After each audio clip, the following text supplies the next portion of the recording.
पुरंदर तालुक्यातील 7 गावांमध्ये आंतरराष्ट्रीय विमानतळ प्रस्तावित आहे. याला शेतकऱ्यांनी विरोध केला असला तरी मुख्यमंत्री सातत्यानं म्हणत आहेत की विमानतळ होणार आहे आणि शेतकऱ्यांनी याला संमती देखील दिलेली आहे. आपल्यासोबत इथले काही शेतकरी आहेत. मी आता सध्या आहे कुंभारवळण गावामध्ये. काय नेमकी गावाने आता पुढची भूमिका जी आहे ती?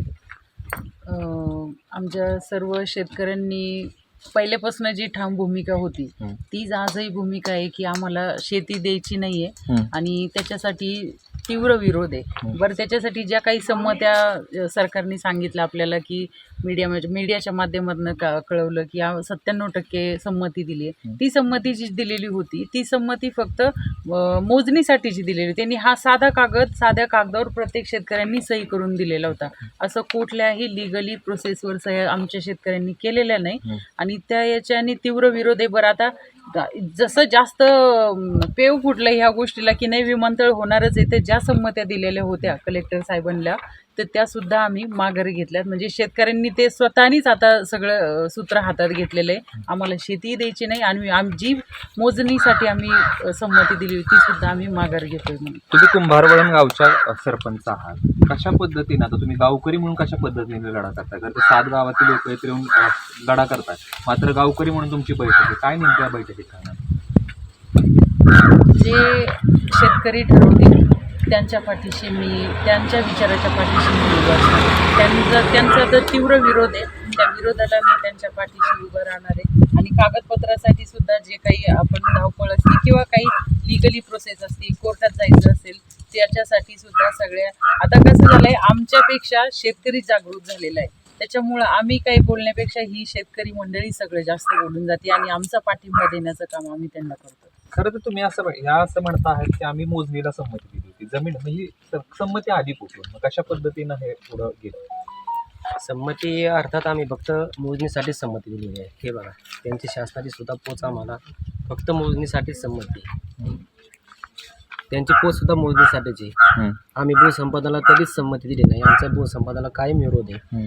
ज्या प्रकारे सुरुवातीला आंदोलन झालं होतं शासनाचं मोजणीसाठी आल्यानंतर ते तीव्र झालं, मुलांवरती गुन्हे दाखल झाले.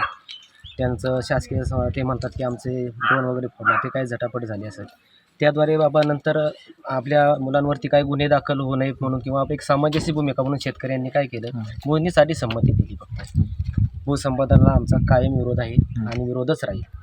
गावकरी म्हणून आज बैठक घेत आहात गावामध्ये, पुढची भूमिका काय असणार? पुढची भूमिका अशी असेल आमची की आम्हाला न्यायालयीन प्रक्रियेद्वारे आम्ही प्रशासनाला भांडत राहू आम्ही की आम्हाला जमीन द्यायची नाही. आमचं फक्त मोजणीसाठी संमती होती, भूसंपादन संमती नव्हती आमची. आणि ज्या प्रकारे आम्ही आज आमची बैठक घेऊन आम्ही कोर्टात जाण्यासाठी ठाम आहोत. खरं तर एकीकडं तुमच्या 7 गावांना विमानतळ नव्हतं. पारगाव देखील आधीच कोर्टामध्ये गेलेलं आहे. तुम्ही आता न्यायालयीन लढाई लढता आहात किंवा लढू इच्छित आहात. नेमका विरोध का करताय तुम्ही? खरं तर या ठिकाणी चांगली सोबत येईल, लोकांना नोकऱ्या लागतील असं सांगितलं जाते. विरोध करायचं कारण असं आहे का ज्या लोकांना महाराष्ट्राचा इतिहास माहिती असेल अशा लोकांना माझी काय समजेल. आमच्या गावाने 1972चा दुष्काळ पाहिला, 1984चा दुष्काळ पाहिला, 2002च्या 4 छावण्या गुरांसाठी बांधलेल्या बघितल्या. आणि आमचं मुळात पुरंदर तालुका हे आमच्या तर पर्जन्य प्रमाण कमी असून देखील आम्ही अथक प्रयत्नातून अथक दिवस रात्र मेहनत घेऊन आज आमच्या गावामध्ये 94% बागायतं बनवलं आहे. सिंचनाचा जे काही इस्रायली पद्धतीची सिंचनाची पद्धत आहे ही वापरली गेली. जे काही आमच्याकडं नवीन तंत्रज्ञान वापरलं गेलं. आमच्या गावामध्ये 1972पासून जे ऊसाची लागवड पीक हे बंद झालेलं होतं, आज 200 एकरापेक्षा जास्त क्षेत्रफळ ऊस लागवडीसाठी आलं आहे. आज इतकी मेहनत करून हे जे नंदनवन उभं केलं हे याच्यासाठी नाही केलं. आणि हे करता आज हे काय थांबवतो मी तुम्हाला. 1 कोटीच्या आसपास एकरी रेट काहीतरी असा निघाला होता, या संदर्भात काय? 1 कोटीचा रेट ज्यांना विकायचं आहे त्याचं ठीक आहे, पण आज आम्ही नगरपालिकेमध्ये आमचं गाव वैयक्तिक कुंभारवळणाची हद्द ही नगरपालिकेत आहे. पुढच्या 5 वर्षात नगरपालिका ही आमच्या गावामध्ये येईल. आणि आल्यात जमाय आज आमच्या इथे 35 लाख रुपये गुंठा आहे आमच्या शिववरती. आज यांनी काय क्रायटेरिया वापरला आहे, काय आमच्याकडे विकासाची योजना आहे. विमानतळ होतंय ठीक आहे, पण हे कुणाकडून करतायत? हे आपल्या MIDC अंतर्गत MIDC काय म्हणते भूसंपादनाला 4 क्रायटेरिया आहे. आज या 7 गावामधली 4 कॅटेगरीमधली जी पहिली क्रायटेरिया आहे की जो ग्रीन झोन, हा ग्रीन झोनमध्ये कुंभारवन बसतंय मुळात. आणि या कुंभारवनाला आज हे आमचं आज रक्त आम्ही इथं आटवलेलं आहे. अशा परिस्थितीत आम्हाला ह्या प्रकल्पासाठी आम्हाला जमीन द्यायची नाही. इथं किमतीचा विषय नाही. पण सरकार म्हणते आम्हाला विमानतळ करायचं. सरकार म्हणतं विमानतळ करायचं, बरोबर आहे. पण सरकारला आम्ही म्हणतो विमानतळ करा, पण जिथे काही होत नाही, जिथे बागायती नाही आहे, जिथं 8 माही पिकं होत आहेत, अशा रानांमध्ये करा. आज इथं बागायती रानांमध्ये, फळबागांमध्ये आज इथं सुपीक संपन्न असलेला आज 500 करोडची उलाढाल आहे आमच्या गावची. घरटी दुग्ध व्यवसाय 5 डेअरी आहेत आज आमच्या गावामध्ये.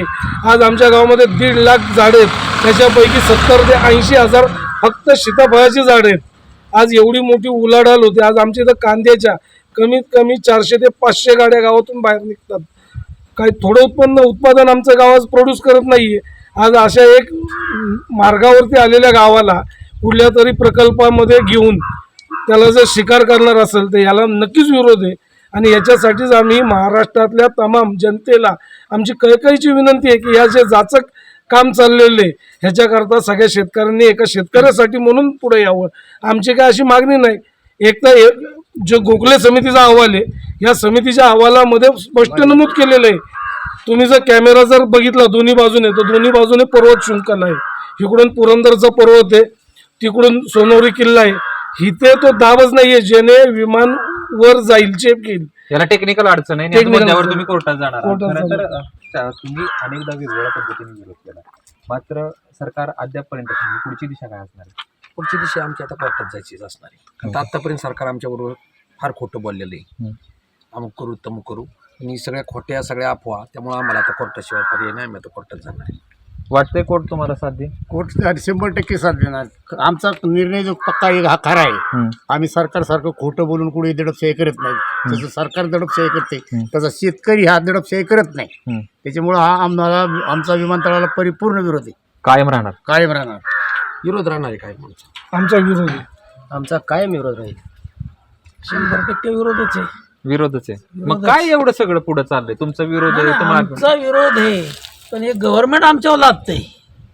काय हे जे लादतंय ना, हे गव्हर्नमेंट लादतंय. आम्ही पहिल्यापासून विरोधात आहे. आज आम्ही एवढं संपन्न असताना आम्हाला विमानतळ नको आहे ना. आज आमची पिढी ना पिढ्या जगत आलोय.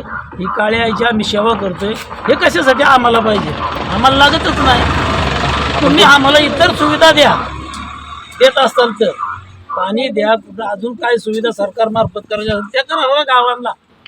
विमानतळ आम्हाला लागत नाही ना. हा, जिथं काही पिकत नाही, ज्या जागेवरती पुढं दुसरीकडे काय होण्यासारखं हे जागा शोधा. तुम्ही बागायती जमीन आज इथून ठेवताय आम्हाला कशासाठी? बोगस संमत्यांचा मुद्दा काहीतरी आला होता. काय झालं? बोगस संमत्या किरकोळ कुणी दिल्या असतील त्याच्याशी आम्हाला मतलब नाही. आमच्या गावाने 70% संमती फक्त मोजणीसाठी दिली, भूसंपादनासाठी दिलेली नाही. आणि त्या संमत्या आम्ही रिटर्न घेतलेल्या आहेत. आणि हे पण त्यावेळेस झालं 70% मोजणीसाठी संमती, की काही अधिकारी लोकांनी आमच्या काही प्रतिष्ठित लोकांना आश्वासनं दिली होती.